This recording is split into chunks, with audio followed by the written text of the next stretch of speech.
My name is Dylan Rothbein. I identify as Asperger's and dyslexic. I have Lyme disease, so I'm blind and I use a wheelchair. I'm a musician and filmmaker, and Empire I State. have a BA in the history of grassroots movements from Empire State College. I am a graduate student at Southern New Hampshire University getting my master's degree in music business. I'm also a rabbinical student. In between my BA and my graduate studies, I spent 5 months in Israel studying. I've also spent 10 years in the disability rights movement in various capacities. I'll be joined today by disability rights activist and filmmaker Margot Cole. My name is Margot. I have cerebral palsy. I use crutches and sometimes use a wheelchair for long distances, and I'm studying biology at PSU Harrisburg. I'm the director of Crypt Video Productions, which makes independent films on disability. Dylan is a producer at Crypt Video Productions. Today we will be reviewing an episode of the Rugrats titled Hanukkah. Hanukkah is a Rugrats season 4 episode, and it is episode 1 of season 4. The script for this episode was 23 pages and features hand-drawn animation from the golden days of kids media. It was released in 1996. In the opening scene of the episode, we see Israel with the babies as the characters in the story of Hanukkah. The gods the Israelites must pray to are depicted as giant stone versions of Cynthia, who is Angelica's doll, and one of the babies, named Phil, is called Philistine in the scene. What did you notice in the opening scene, Dylan, from a rabbinical point of view?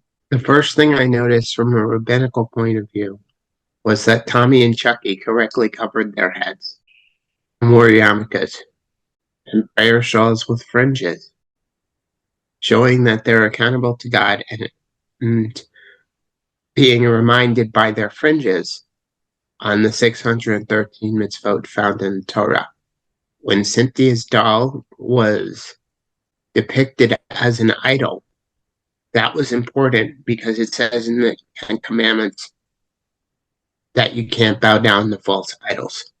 The reason why that Hellenism was rejected is because the Jews were based in monotheism. We sanctify that there is one God. Every day we say Shema in the morning and at night. In the next scene, we see Tommy and Chucky hiding in a cave with the scroll of the Torah, and the Torah works like a pop-up book with some names of Bible stories on the scroll. What can we learn from this scene, and was this scene historically accurate? The scene was very historically accurate. It is true that during Hanukkah we celebrate the resilience of Jewish people throughout history being sent into exile for their faith and that Jews always come back. The Greeks did take over Jerusalem, and the Jews were forced to retreat into the hills overlooking Jerusalem.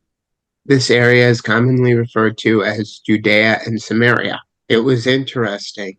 In regards to the Tanakh motif, it was interesting because the stories appeared out of order. The beginning of the Torah, Parshat Noah, is in the beginning of the book of Genesis, but it is the story of the prophet Jonah is not until the book of the prophets.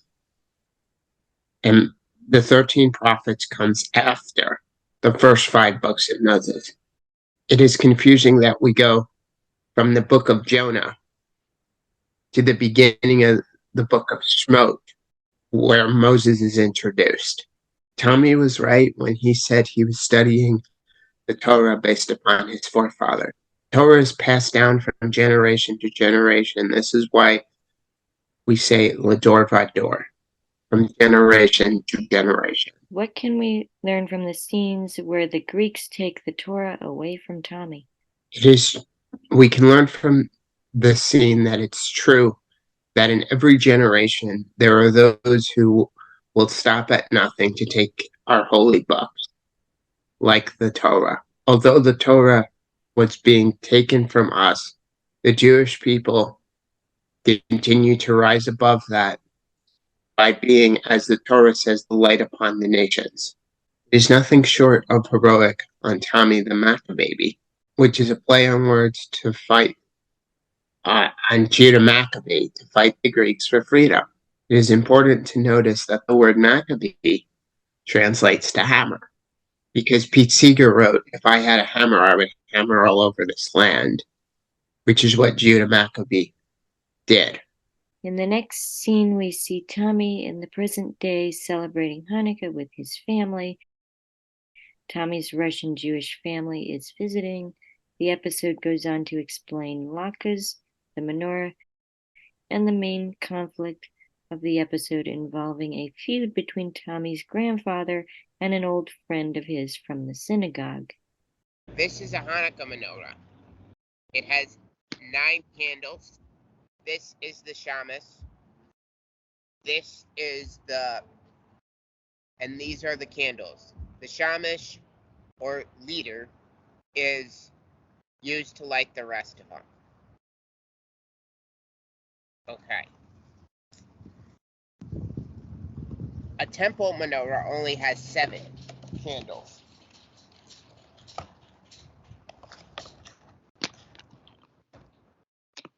Cool. What did you think of the Russian representation in this episode? I enjoyed the Russian representation in this episode because I am Russian, and Tommy's grandparents reminded me of neighbors I had that were Russian. Da, я говорю по-русски. In the next scene, Tommy and the babies try to climb up to the menorah because the babies think the menorah is a bunch of birthday candles. What are the laws surrounding the handling of a menorah, Dylan? When handling the menorah, it's understandable that the babies would see it as a bunch of birthday candles. But this is not how somebody would conduct themselves around a menorah. Unless it is an emergency, a menorah is never to be blown out.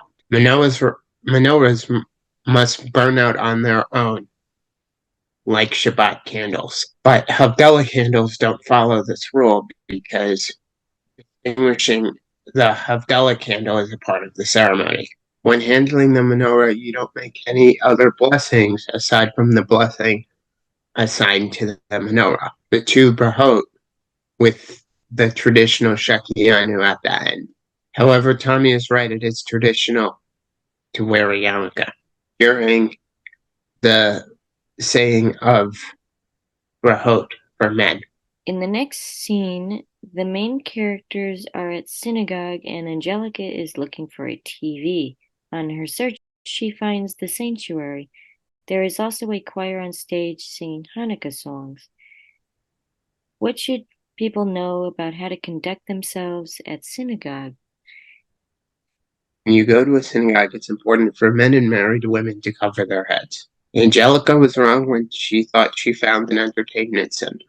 What she found was the Ark of the Torah. I find it interesting that the choir was singing "Don't Let the Lights Go Out," which is part of a song called "Light One Candle," which is a song by Peter, Paul, and Mary. Later in the episode, Tommy, Angelica, and the other babies are being read the story of Hanukkah. It cuts to the babies as the characters in the Hanukkah story in the destroyed temple. The story of Hanukkah is the history of freedom, patriotism, and divine intervention. 5 heroes emerged. These brothers were called the Maccabees. They fought the Greeks and lit the menorah, the ancient symbol of the Jewish people, in a guerrilla war.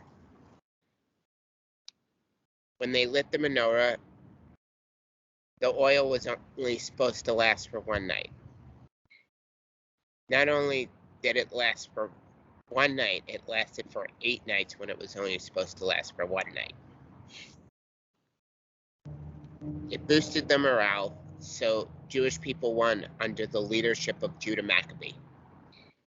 What are the final takeaways from this episode of Rugrats? Overall, this episode was very accurate because the creators of this episode were Jewish. Do you have any final takeaways?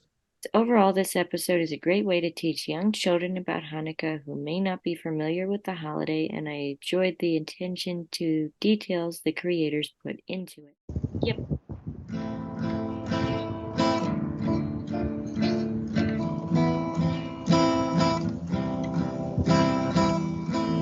Sivivon sov Hanukkah Hatov. Sivivon sov Hanukkah Hatov. Yesh Gadol Hayasham Yesh Gadol